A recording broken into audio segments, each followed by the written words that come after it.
Hello guys, तो आज हम बात करने वाले हैं रिलेशन एंड फंक्शन चैप्टर। हमारा मैथ्स का सेकंड चैप्टर है ये, ठीक है। और आपको मैं हमेशा से बताता आ रहा हूँ कि मैं पहले इंट्रोडक्शन देता हूँ और उसके साथ ही आपकी एक्सरसाइज कंप्लीट होती है, ठीक है। तो चलिए इंट्रोडक्शन सबसे पहले कर लेते हैं।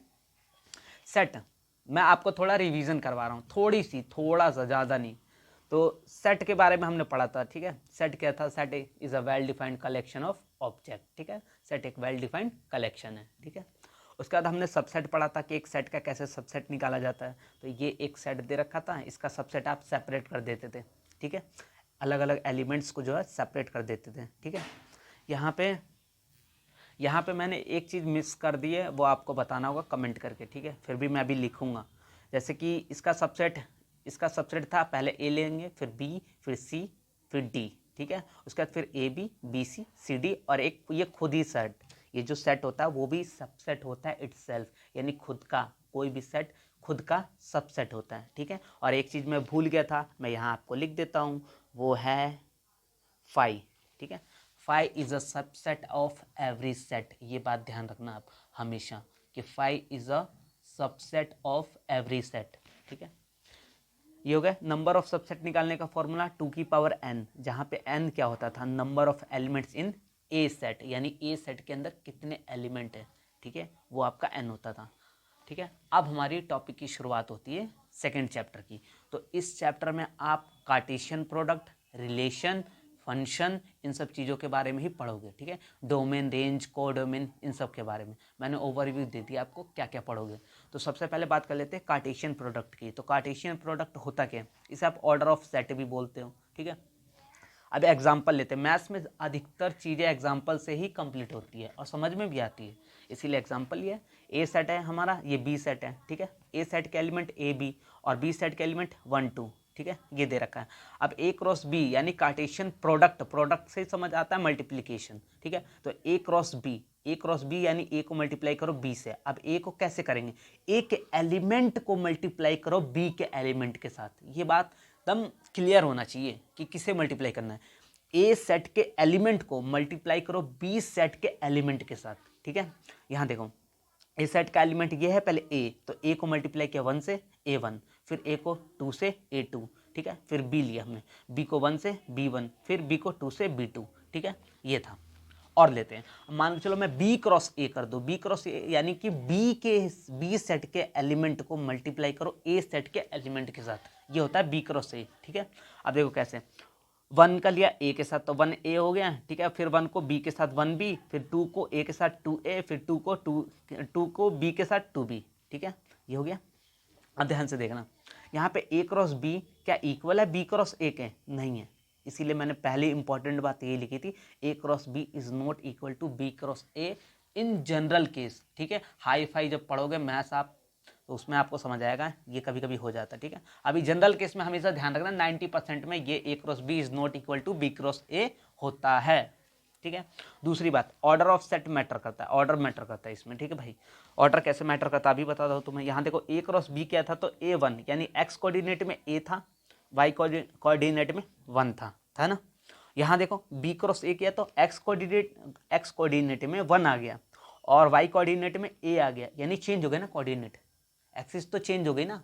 तो इसीलिए ऑर्डर मैटर करता है। सेट में ऑर्डर और रिपीटेशन मैटर नहीं करता था, मैं पहले ही रिवीजन करवा देता हूँ। सेट के अंदर ऑर्डर और रिपीटेशन मैटर नहीं करता था, लेकिन यहाँ करता है, ठीक है। फिर थर्ड पॉइंट है इसी का ही, number of A cross B आपसे बोले कोई निकालने के लिए, कैसे निकालोगे? Total number of element in A set, ठीक है, multiply total number of element in B set, ठीक है। ये फॉर्मूला है, आगे देखते हैं, ठीक है। ये समझ आ गया। अब देखो यहाँ एक इंपॉर्टेंट बात लिखी हुई है, ठीक है, कि relation is a subset of Cartesian product. इसका सिंबल होता है, ये सबसेट का सिंबल है, ये बात मत भूलना, ये सबसेट का है, ये स्टार बात है, बहुत अच्छी बात है, इसे याद कर लो, स्टार लगा दिया मैंने, खुश है। Relation is a subset of Cartesian product, ये बात ध्यान रखना। जैसे सेट का भाई क्या आता था? सबसेट, यानी कि छोटा, सेट से छोटा सबसेट, ठीक उसी तरह से रिलेशन छोटा होता है कार्टेशियन प्रोडक्ट से, इसका मतलब है, ठीक है।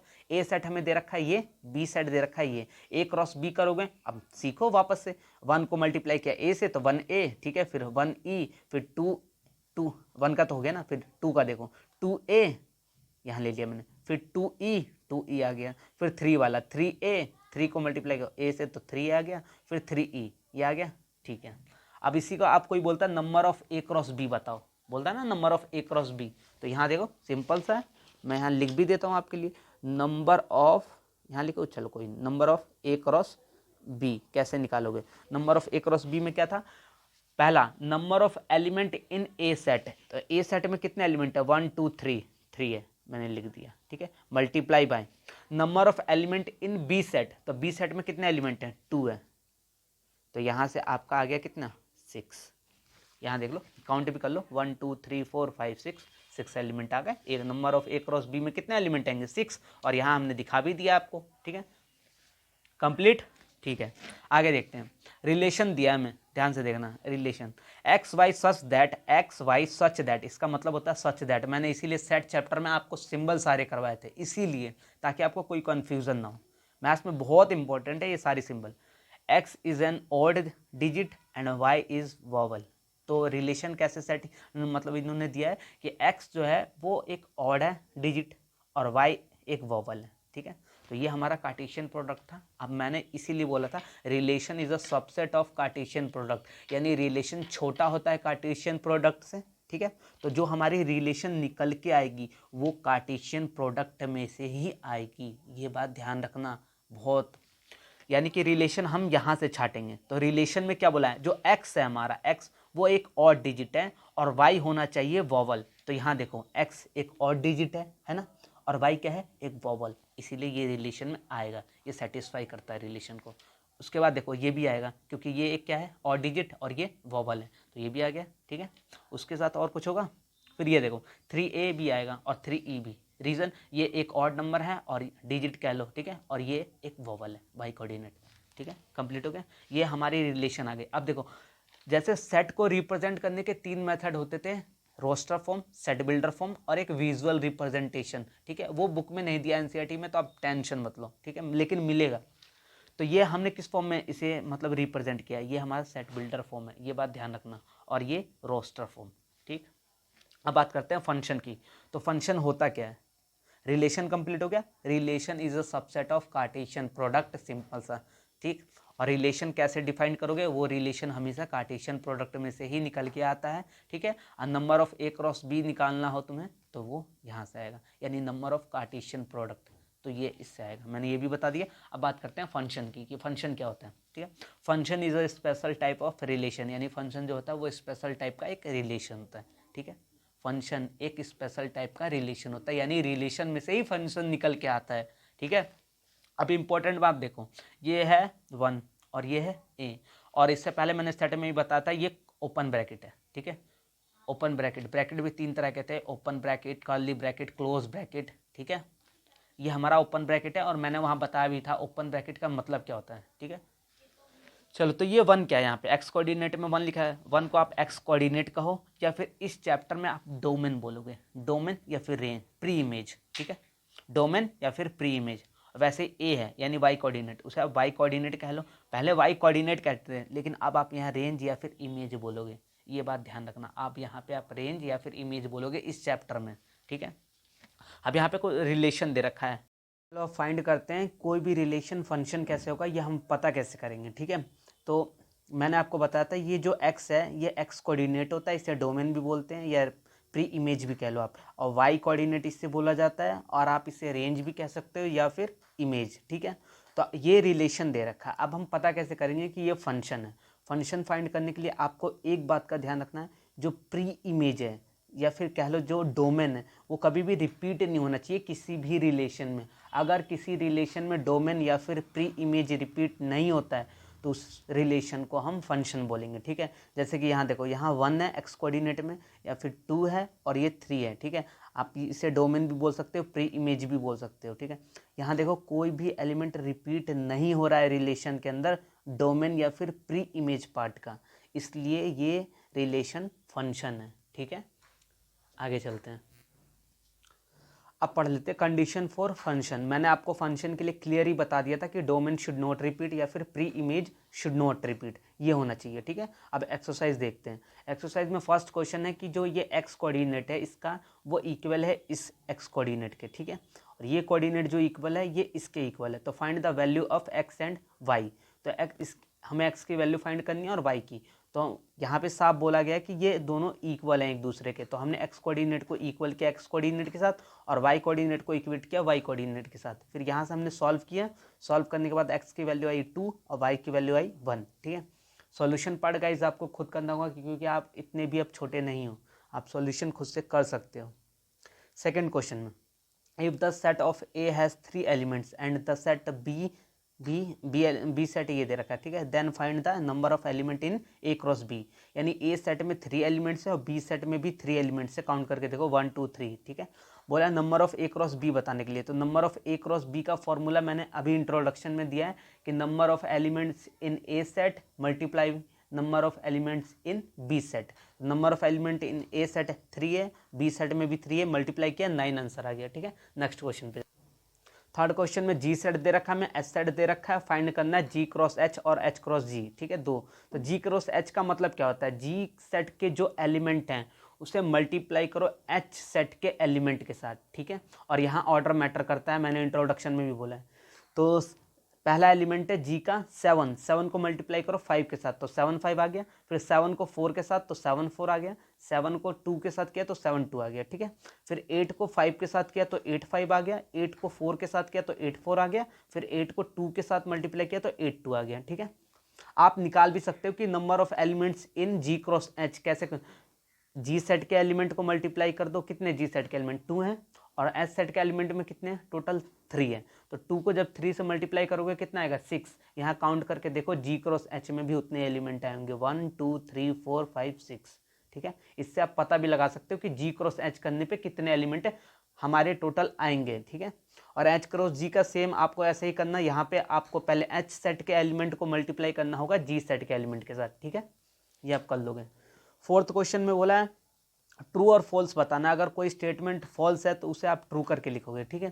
तो फर्स्ट पार्ट में बोला है एक पी सेट दे रखा है हमें, फिर क्यू सेट, दोनों को जब हम मल्टीप्लाई करेंगे पी क्रॉस क्यू करेंगे तो उनका आंसर ये आया, ठीक है। लेकिन हम चेक करते हैं पी क्रॉस क्यू जब हमने किया यानी पी सेट के एलिमेंट को मल्टीप्लाई करो क्यू सेट के एलिमेंट के साथ, तो एम को मल्टीप्लाई किया एन के साथ तो एम एन आया, फिर एम को एम के साथ किया तो एम एम आया, एन को फिर एन के साथ किया तो एन एन, उसके बाद एम को फिर एम के साथ मल्टीप्लाई किया तो एन एम, ठीक है। ये आया रियलिटी में, अगर पी क्रॉस करोगे आप तो ये आएगा पी क्रॉस क्यू करने पे। लेकिन इनका पी क्रॉस क्यू करने पे एम एन और एन एम सिर्फ 2 एलिमेंट आ रहे हैं सेट के अंदर पी क्रॉस क्यू के अंदर, तो ये फॉल्स है, ठीक है, इसीलिए लिखा गया सो ये फॉल्स है। रीज़न पी क्रॉस क्यू करने पे ये सारे 4 एलिमेंट आएंगे और यहाँ पे सिर्फ 2 एलिमेंट आए। इसका शॉर्टकट तरीका भी है, पी के एलिमेंट कितने हैं 2, क्यू के भी 2, तो जब number of P cross Q element निकालोगे तो पी के एलिमेंट को मल्टीप्लाई करना होता है क्यू के साथ, तो 2 को 2 से मल्टीप्लाई करेंगे तो कितना आएगा 4 एलिमेंट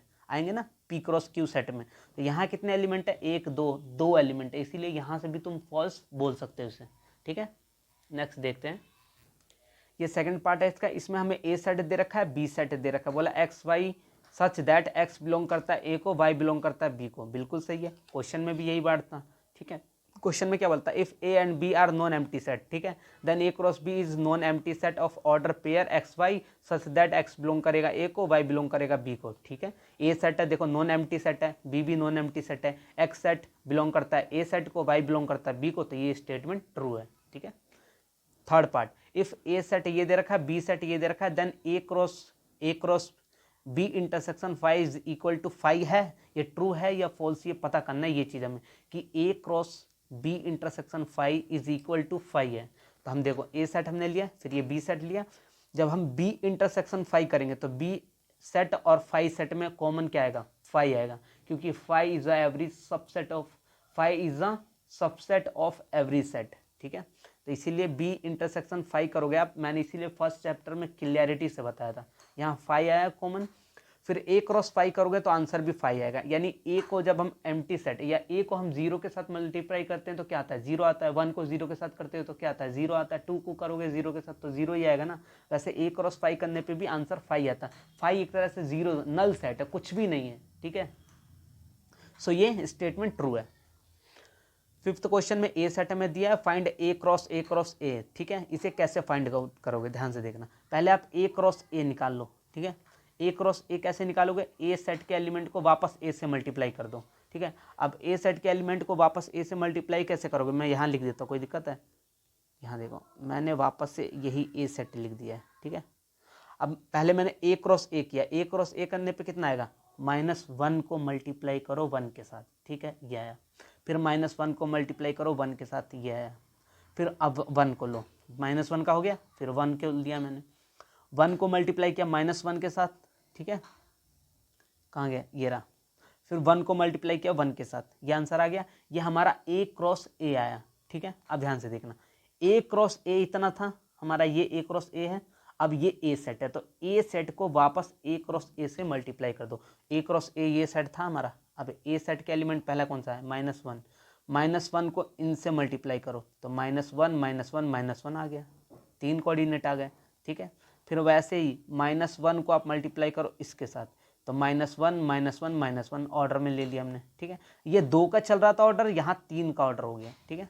आगे देखो -1 को फिर मैंने -1 लिया, फिर इसके साथ किया तो -1 फिर 1 और -1 आ गया, ठीक है। इसी के साथ ये पूरा हो जाएगा, आप एक बार देख लेना। नेक्स्ट क्वेश्चन पे चलते हैं। सिक्स्थ क्वेश्चन में दे रखा है ए क्रॉस बी, तो ए क्रॉस बी सेट दे रखा है हमें, ठीक है, ये सेट है। बोला फाइंड ए एंड बी, यानी ए सेट फाइंड करना है, बी सेट फाइंड करना है। ये एक्स कोऑर्डिनेट होता है, ये हमेशा ए सेट को डिनोट करता है, और ये जो वाई वाला होगा वो बी सेट बनाएगा हमेशा, ठीक है। अगर तीन सेट होते तो यहाँ 3 कोऑर्डिनेट होता है, एक्स वाई जेड। यहाँ दो कोऑर्डिनेट है यानी 2 सेट हैं, तो फर्स्ट वाला जो होता है वो ए सेट बनाएगा, यानी ए सेट में आया ए बी, ठीक है। सेकंड वाला जो बनाएगा वो बी सेट बनाता है, तो बी सेट में कौन कौन से, एक्स होगा, वाई होगा, और एक्स वाई बार बार नहीं लिखेंगे क्योंकि ऑर्डर रिपीटेशन मैटर नहीं करता है, ठीक है। किसी भी सेट में रिपीटेशन मैटर नहीं करता, तो रिपीट हम हमेशा यूनिक एलिमेंट लेंगे। सेवंथ क्वेश्चन में ए सेट दे रखा है, बी सेट भी दे रखा है हमें, सी डी ये सारे सेट दे रखे हैं। वेरीफाई करना है दैट फर्स्ट में A cross B, B intersection C is equal to A cross B intersection A cross C के इक्वल है, यानी left hand side right hand side के इक्वल है, ठीक है। अब कैसे प्रूफ करेंगे हम, तो हमने ये क्वेश्चन उतारा। सबसे पहले हम लेफ्ट हैंड साइड लेंगे, लेफ्ट हैंड साइड लिया हमने ए क्रॉस बी इंटरसेक्शन सी। ए सेट हमारा ये है, बी इंटरसेक्शन सी लोगे, यानी बी सेट और सी सेट में कॉमन, यहाँ देखो कुछ भी कॉमन नहीं है इसीलिए 5 आया, ठीक है। अब देखो ए सेट हमारा क्या था, ये था 1 2, मैंने लिख दिया। क्रॉस बी इंटरसेक्शन सी क्या है, 5 आया। तो जब ये ए सेट को मल्टीप्लाई करोगे 5 के साथ तो हमेशा 5 आता है। जैसे हम 1 को या फिर 10 को 1000 को 0 के साथ मल्टीप्लाई करते हैं तो क्या आता है 0। वैसे किसी भी सेट को अगर आप 5 के साथ मल्टीप्लाई करोगे तो वो 5 आएगा, ठीक है। ये हो गई हमारी left hand side. Right hand side में बोला था ए क्रॉस बी, यानी ए सेट के एलिमेंट को मल्टीप्लाई करो बी सेट के एलिमेंट के साथ। ए सेट के एलिमेंट को मल्टीप्लाई करो बी सेट के एलिमेंट के साथ। ए सेट का एलिमेंट पहला कौन सा है 1, 1 को लो 1 के साथ, फिर 1 को लो 2 के साथ, 1 को लो 3 के साथ। यहाँ मैंने किया 1 को लिया 1 के साथ, फिर 1 को 2 के साथ, 1 को 3 के साथ, फिर 1 को 4 के साथ। 1 वाला कंप्लीट, फिर 2 को लो, 2 को लिया 1 के साथ, ये देखो, फिर 2 को लिया 2 के साथ, यहाँ 2 को 2 आया, फिर 2 को लिया 3 के साथ तो 2,3, फिर 2 को लिया 4 के साथ तो 2,4 आया। वैसे ए क्रॉस सी निकालोगे, ए क्रॉस सी निकालने के बाद में अब हम इनका इंटरसेक्शन लेते हैं नेक्स्ट पेज पे। जब हमने इंटरसेक्शन लिया ए क्रॉस बी का ए क्रॉस सी के साथ इंटरसेक्शन तो वो भी 5 आए, तो हम कह सकते हैं लेफ्ट हैंड साइड जो है राइट हैंड साइड के इक्वल है, ठीक है। सेकंड पार्ट में क्या था, ए क्रॉस सी जो है वो सबसेट है, ये सबसेट का साइन होता है, सबसेट है बी क्रॉस डी का, ठीक है। तो ए क्रॉस सी निकाला हमने, फिर बी क्रॉस डी निकाला हमने। यहाँ से साफ पता चल रहा है ए जो है वो छोटा है, ए क्रॉस सी का मतलब है ये सेट छोटा है बी क्रॉस डी से। तो यहाँ साफ सीधी बात दिख रही है। कैसे हम छोटा मानेंगे, जो ए सेट के एलिमेंट है, ए क्रॉस सी सेट के ये जो एलिमेंट है वो देखो बी क्रॉस डी सेट में भी आ रहे होंगे, प्लस में इसमें एक्स्ट्रा एलिमेंट है, तो इसीलिए ए क्रॉस सी जो है वो सबसेट होगा बी क्रॉस डी के, और ये ट्रू है, ठीक है। यानी लेफ्ट हैंड साइड यहाँ लिख सकते हो आप, जो लेफ्ट हैंड साइड है वो इक्वल है राइट हैंड साइड के, या आप ये कह लो कि जो ए क्रॉस सी है वो सबसेट है बी क्रॉस डी का, ठीक है। यहाँ तो लेफ्ट हैंड साइड मत लिखना, आप बस ये दिखा देना लास्ट में। 8 क्वेश्चन में बोला है लेट ए सेट, ये दे रखा है, बी दे रखा है हमें, write A cross B, how many subset will A cross B have, list them, ठीक है। पहले बोला number of subset, number of subset कैसे निकाला जाता है, यहाँ देखो ए क्रॉस बी में कितने एलिमेंट है, तो ए सेट में कितने एलिमेंट है, 2, 1 2 2 है ना, और बी सेट में भी 2 एलिमेंट है। जब मल्टीप्लाई करोगे तो number of A cross B आ जाएगा कितना, 4, 2 दूनी 4 आ जाता है, ठीक है। यहाँ मैं लिख के भी दिखाता हूँ आपको, यहाँ देखो number of A cross B निकालोगे तो ए सेट में कितने एलिमेंट है, 2 एलिमेंट है, और बी सेट में भी 2 एलिमेंट है, मल्टीप्लाई किया हमने 4। अब बोला है नंबर ऑफ सबसेट, ये क्या था, number of A cross B, यानी number of A cross B set के ये आ रहे थे 4। नंबर ऑफ सबसेट पूछा था, नंबर ऑफ सबसेट का क्या होगा, A cross B is equal to 2 की पावर 4, 2 की पावर n होता है ना सबसेट का फॉर्मूला। तो यहाँ कितने सेट ये सबसेट थे, number of A cross B में 4, तो 2 की पावर 4 आ गया, यहाँ आंसर आ गया 16, ठीक है। 9th क्वेश्चन में बोला let A and B be 2 set such that number of element in A set 3 है and number of element in B set 2 है। इफ x, 1 और y, 2, z, 3 are in A cross B, find A and B where x, y, z are distinct element. हमें कुछ नहीं, ए और B find out करना है, simple सा है। तो नेक्स्ट पेज पे देखते हैं। Number of elements in A set में 3 था, number of element in B set में 2 है, ठीक है। तो ए सेट में कौन कौन से x, y, z आ जाएगा, बी सेट में 1 2 आएगा। पूछो कैसे, देखो मैं यहाँ दिखाता हूँ तुम्हें। यहाँ पे हमें दे रखे थे कि जब इनका मल्टीप्लाई करने पर हमें ये कोऑर्डिनेट आ रहे थे, ए क्रॉस बी करने पे ये आ रहा था, तो इसमें ये वाला x कोऑर्डिनेट होता है, यानी ए सेट को माना जाता है, और ये जो y वाला होता है वो बी सेट हमेशा रिप्रेजेंट करता है। तो ए सेट में देखो x आएगा, एक y और z, ये एलिमेंट आ गए, और बी सेट में 1 2 और 1 वापस नहीं लेंगे, सिर्फ 1 2 लेंगे, ठीक है। तो वही दिखा रखा है इसके अंदर भी, 1 2 बी सेट में आ गया, ठीक है। 10th क्वेश्चन में क्या बोला है, the Cartesian product A cross A has 9 elements among which are found -1। इनका देखो ए क्रॉस ए करने पे 9 एलिमेंट आया, ठीक है। तो उसमें से ये दिखाया गया, कुछ कुछ फाउंड हुए, -1 0 and 0 1। Find the set A and the remaining element of A cross ए, ठीक है। यानी ए क्रॉस ए करने पे 9 एलिमेंट आया, यानी ए सेट में भी 9 एलिमेंट होगा और दूसरे वाला ए सेट में भी 9 एलिमेंट होगा, तभी तो आप 3 को 3 से मल्टीप्लाई करोगे तो 9 आएगा ना। तो यहाँ ए सेट दे रखा है हमें, तो ए सेट में 3 एलिमेंट होंगे और ए सेट में भी 3 एलिमेंट है, तभी तो 9 आएगा। तो यहाँ -1 0 1, और ये हमने कहाँ से लिया, यहाँ से, ठीक है। ए सेट में यूनिक एलिमेंट चाहिए होता है, हमेशा रिपीटेशन तो चाहिए नहीं होता। तो एक -1 हो गया, एक 0 और एक 1 हो गया, यही तो यूनिक एलिमेंट है। यहाँ हमने वही लिख दिया, मल्टीप्लाई करोगे तो ए क्रॉस ए करने पे कितने एलिमेंट आए, 9 एलिमेंट। ये हमने शो भी कर दिया। पहले हमने ए सेट बनाया, ठीक है, और बोला था ए क्रॉस ए, तो वापस वही सेट ले लिया हमने। फिर इनका ए क्रॉस ए करने पर हमने देखा कि यहाँ 9 एलिमेंट आया, ये बात प्रूफ हो गई हमारी, ठीक है। थैंक यू गाइज, इसी के साथ ये लेक्चर भी कंप्लीट होता है।